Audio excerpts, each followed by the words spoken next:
Apocalypse Gaming.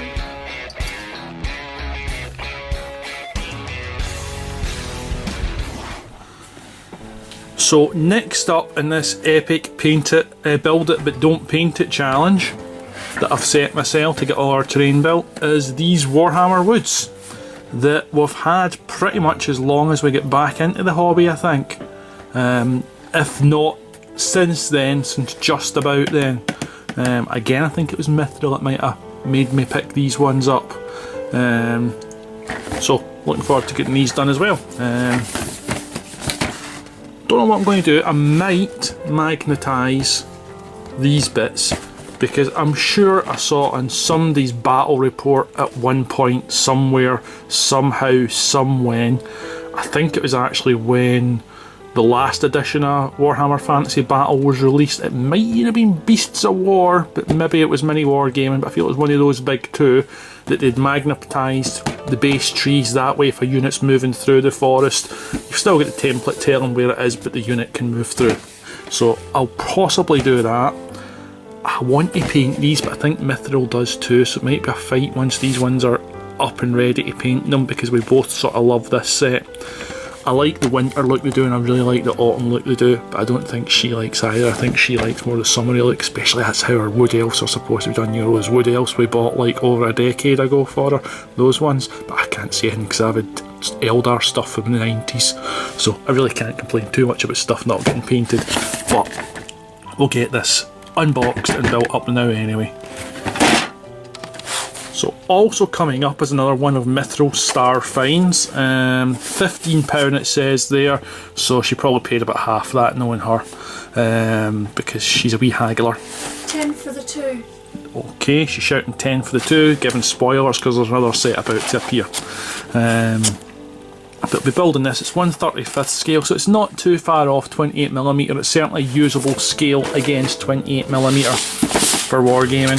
And this set here, so we've got the Italian and we've got the Hungarian building. We originally bought these because we were thinking of maybe casting some of the really nice parts and using them in them, but that's not happened, and we've got a cupboard full of stuff, so let's get this stuff built. At least that way, if it's built, we might paint it, and then we might actually get on to start playing some games, because we almost never play a game.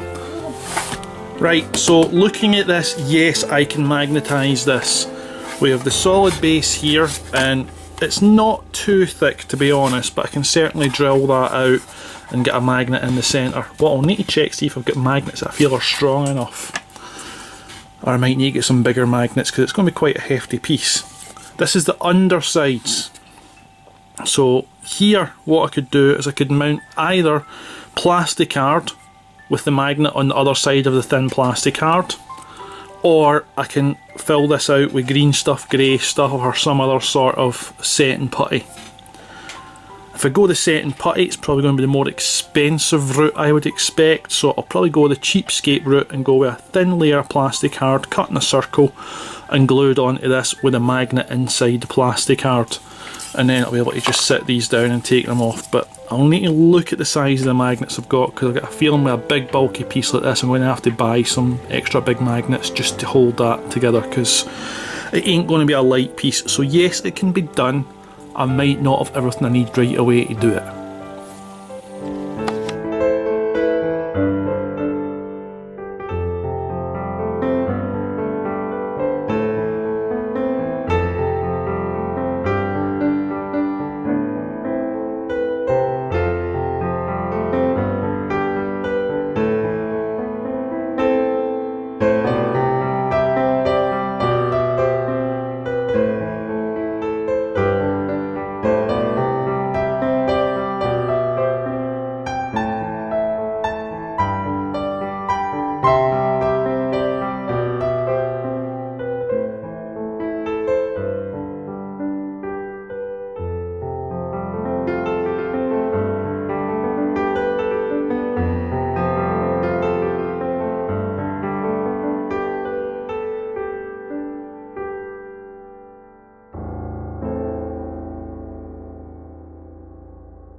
So that's the tree structures ourselves built. I might actually not need to magnetise this, although I was still considering it, because that's quite a solid push fit sort of lock between these.